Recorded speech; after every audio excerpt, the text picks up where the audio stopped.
Now.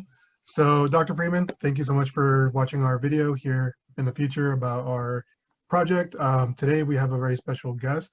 He will introduce himself here shortly, but I just want to say thank you so much for taking the time out of, I'm sure, your busy schedule to watch our videos here on our YouTube channel with all the information. We are going to be providing more links and posts in the description below about different articles, different websites, and different resources that kind of give us an idea of what the vocations are going to be looking like here in the future.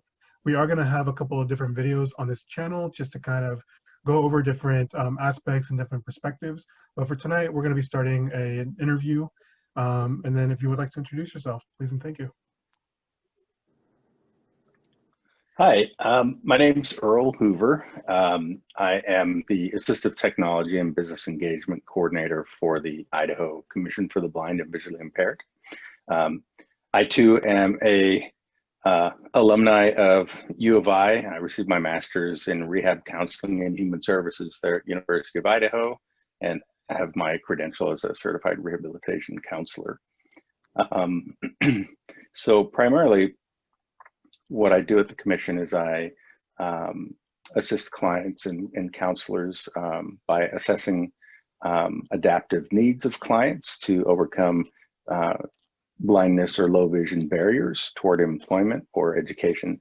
And so we do that using some skills training as well as a lot of assistive technology and things like that. So. Awesome. Well, that sounds like a very, very engaging and interesting vocation, especially considering how far technology and everything has advanced in today's day and age. We're going to go into kind of a quick, each one of us asking you one or two questions, just kind of about your vocation, where you might think it's going, or a few different topics and ideas. Currently, I'm just pulling up my questions really quickly. Today is not the day for technology, it seems. Everything is just on my end, not wanting to work. Actually, Rasan, would you mind going first while my stuff works? No problem. How you doing, Mr. Hoover? My name is Rasan Crawford, and I'm in my first year here in grad school, and I just recently got my undergrad in broadcast and digital media.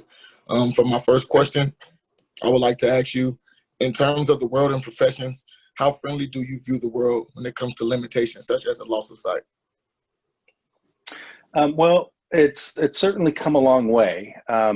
You know, back in the 50s, if you were blind, you couldn't own a house. You weren't even allowed to sit for the civil service exam. It was difficult to operate a business because you couldn't rent commercial properties. There was a lot of misperception about blindness, visual impairment. So it has certainly come a long way. And yet there's still quite a ways to go. So yeah. Okay, wonderful. And in terms of my second question, what is your take on artificial intelligence? And do you think that it will have a more positive or negative impact on people that may have similar struggles in the future? That's a great question. In my job, I'm actually seeing it in real time.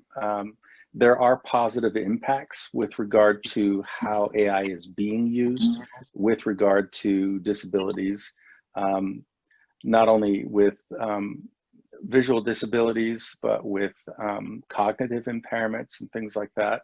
In the blindness and low vision world that I live and work in, we're seeing it with a lot of times we're using, there's a piece of technology that we use, it's called optical character recognition. And what that enables us to do is to take a document and scan it, and then the software will read that aloud. So accuracy is hit or miss sometimes, but otherwise, for someone such as myself where I'm blind, if I look at a piece of paper, it's a piece of paper. I couldn't tell you if it's blank, has print on it or whatever, but I'm able to utilize this software to capture that information from the document and have it read aloud. And with AI, we're seeing accuracies increasing phenomenally. In addition, there are technologies being embedded into existing systems. So for example, all the Apple products have assistive technology built into them. So you just go on and turn the features on that you need. And this last phone update that they did to the operating system now has a feature where when I'm scrolling through Facebook like everybody else, my technology used to say image may contain text. Well, that's helpful. Now it actually reads the text to me. So yeah. Okay, that's wonderful. Thank you so much for your time, Mr. Hoover. We'll now transition to the next person and there are 2 questions. Okay, thanks. Well, there's Mr. Hoover. My name is Javier Valero. So I'm going to be asking you 2 questions. I'm going to be asking you one to begin with, and then one more towards the end of the interview. My first question is actually a little bit broader from what Rasan asked you. How has technology impacted either positively or negatively your vocation or individuals within the same field? So technology, I would say overall has a positive impact on almost any vocation, even vacations. You know, the use of technology streamlines our ability to do our jobs more effectively, sometimes more easily. And when you get into the world of assistive technology and what I do, those technological advances are helping to ensure that more and more people have the ability to go back to work. And that's half the battle. The other half is changing attitudes and perceptions so that people have the opportunity to go back to work. Awesome, thank you so much for that. And if I may add to it, do you think that individuals within your field have a hard time adapting to the way technology is changing everything, or do you think they're like pretty accepting of it? Well, I guess by that, do you mean people in my field doing what I'm doing, or Yes. the clients I serve?